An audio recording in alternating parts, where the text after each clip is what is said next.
ഇന്ന് ആർക്കും ആരെ പച്ചർച്ചും തിന്നാം എന്നൊരു രീതിയിലേക്ക് കാര്യങ്ങൾ മാറിക്കൊണ്ടിരിക്കുക. ഇനി നിങ്ങളൊന്ന് ആലോചിച്ചു നോക്കി, അങ്ങനെ പറയുന്ന വർത്താനത്തിന്റെ പൊരുത്തം വാങ്ങലുണ്ടോ നമ്മൾ ആരെങ്കിലും?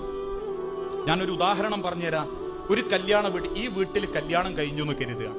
കല്യാണം കഴിഞ്ഞ അന്നത്തെ ദിവസം അല്ലെങ്കിൽ അതിന്റെ പിറ്റേന്ന് ആ വീട്ടിൽ വന്ന പുതിയ പെണ്ണിനെ കാണാൻ കുറച്ച് അയൽപ്പക്കക്കാർ വരും.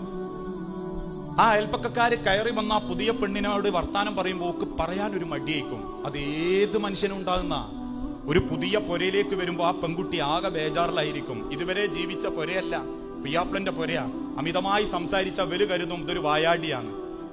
ആ ബേജാറിലോളിങ്ങനെ നിങ്ങൾ ചോദിച്ചതിനൊക്കെ ചെറുങ്ങനെയൊക്കെ മറുപടി പറഞ്ഞിട്ടുള്ളൂ.